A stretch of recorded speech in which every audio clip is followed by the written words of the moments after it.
Hello everyone, আসসালামু আলাইকুম। Welcome back to my Maryam লাইফস্টাইলে চলে আসলাম। আজকে আমি ভাত দিয়ে এখানে আমি চিতই পিঠা বানাবো। আমি ভাত দিয়েছি, ব্লেন্ড করে একটা ডিম দিয়েছি, চালের গুঁড়ি দিয়েছি, হালকা একটু লবণ দিয়েছি। তো বন্ধুরা, আজকে আমি চিতই পিঠা বানাবো, দুধ চিতই।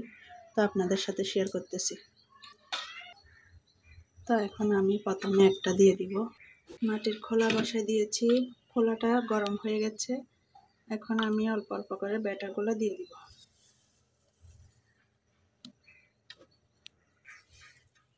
তো আমি এভাবে সবগুলোতে দিয়ে দিব।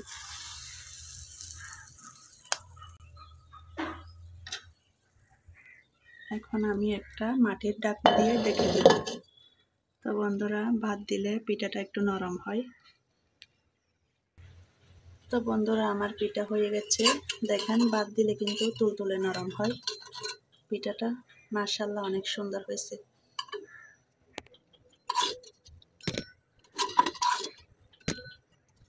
তো বন্ধুরা দেখেন, আমার 4টা পিঠা হয়ে গেছে মাশাআল্লাহ। তো এভাবে আমি সবগুলা পিঠা বানাবো। তো এদিকে হচ্ছে আমি আবারও দিয়ে দিলাম। তো আমি এগুলা সবগুলা একে একে সবগুলা দিয়ে দিব। তো বন্ধুরা, আমি এদিকে হচ্ছে খেজুরের রস। তো খেজুরের রসগুলো বরফ থেকে এখন আমি একটা রাইস কুকারে আমি জাল করে নিব। ভালো করে এগুলাকে আমি জাল করে নেব, একদম শুকায় যাবে। তারপরে পাশে থাকুন, ভিডিওটির সঙ্গে থাকুন আমি কিভাবে করি। তো বন্ধুরা, আমি দ্বিতীয়বার আবারও দেখব। দেখেন মাশাআল্লাহ, আবারও হয়ে গেল আমার চিতই পিঠা। দেখেন, আপনারা যখন এটার সাথে ভাত ব্লেন্ডার করে দিবেন তাহলে নরম তুলতুলে হয়।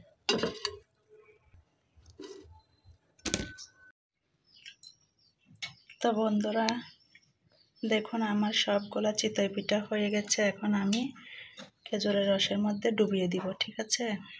তো এখন আমি সবগুলা চিতই পিঠা এটার মধ্যে ডুবিয়ে দিব একটা একটা করে।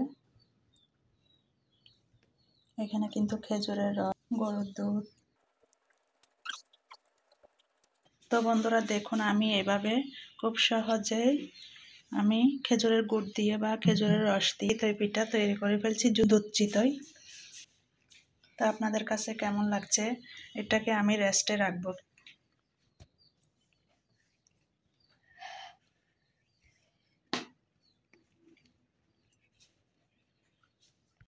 তো আমি যে কিছুক্ষণের জন্য রেস্টে রেখে দিয়েছিলাম,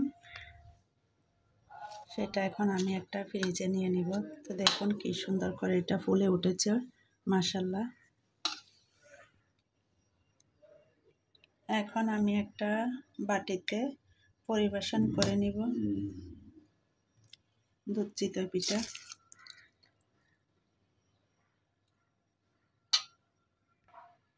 তো আপনারাও খুব সহজে এভাবে বানিয়ে নিতে পারবেন, খেজুরের গুড় দিয়ে বা খেজুরের রস দিয়ে, গরুর দুধ দিয়ে এভাবে দুধ চিতই পিঠা। তো আমার ভিডিওটি কেমন লাগছে আপনাদের কাছে? যদি কোনো অংশে ভালো লেগে থাকে তাহলে চ্যানেলটি সাবস্ক্রাইব করে পাশে থাকবেন। আল্লাহ হাফেজ।